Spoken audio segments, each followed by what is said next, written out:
Hey guys, welcome back to my channel and I'm here with a new video for you guys. So today I'm going to show you guys all about the pin pad and its various usages. So in my last video we talked about how you can put a Raspberry Pi port high or low through the use of pull down and pull up resistors. In this video I'm going to also show you guys another method which involves the Raspberry Pi's internal resistance. In this internal resistance has two configurations: active high and active low. Active high means when your port stays low until an external input brings it up high, and active low is when your port stays high until an external input drives it low. So various usages for this is when you're using active high is basically when you're trying to monitor your port for when external input drives it high. And another use for active low is when you're trying to find out when an external input drives your port low from high. So now let's see the various how we can use these internal resistances to gather user data from a pin pad. So here I have a pin pad. This pin pad is something you would find on a microwave or something you would find on a keyboard. So this pin pad's purpose is to gather user data. For example, on a microwave, the microwave gathers user data to find out how long you want to run that microwave and when you want it to stop. In this case, this pin pad is there to do the same thing, gather user data. So now let's see what's actually going on inside. This pin pad has 3 columns and 4 rows, which results in 4 pins right here.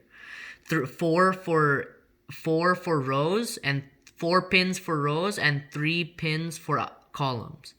So now let's actually see what's going on inside. So inside each column is connected to a row through a switch.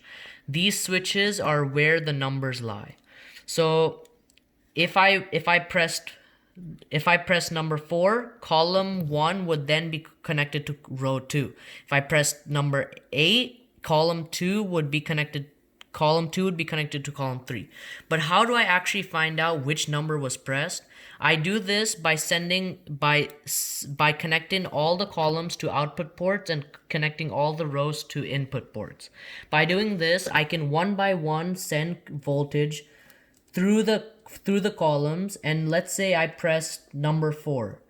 When I press number 4, this switch becomes closed, sending the voltage through this switch and into the row, driving the row up high.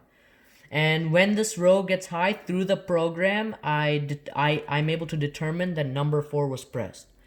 This way, I'm constantly monitoring all the rows for their values, and I'm one by one sending voltage through the columns. So now let's see the actual bigger picture, what's actually going on. So over here, I've put 4 input pins, 19, 13, 5, and 6. And over here, I've configured 3 output pins, 21, 20, and 16. All these 3 pins and these 4 pins are connected to the 7 pins that go into the matrix pad to collect user data. Over here, I've just added a small circuit just to help the user identify which characters are acceptable and which characters aren't acceptable by indicating a green light for when it's acceptable character and a red light for when it's not an acceptable character. So now let's actually see what the program looks in the background. So over here, I've made a program. I've defined my input ports and I've defined my output ports. Output ports 12 and 26 are for the diodes to indicate if your character is acceptable or not. The actual output ports that I send voltage through to determine which rows are higher are 21, 20, and 16. So over here I've defined a function check. This function checks if which row, it constantly monitors the rows to find out when one goes high. This is all these if statements over here. So now let's see where I actually call this function. So over here I've made an infinite loop where I've called the function check over here.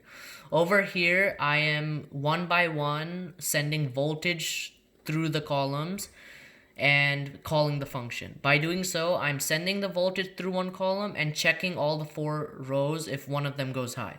I'm repeating that process over and over again until one of them actually happens. And on top of that, in my function, I'm also checking how many numbers were pressed. I only want the user to press 4. I'm also checking when the user presses hash to actually terminate the program and print his or her numbers. And I'm also checking for valid numbers. Like, you cannot press star as a acceptable bang pin.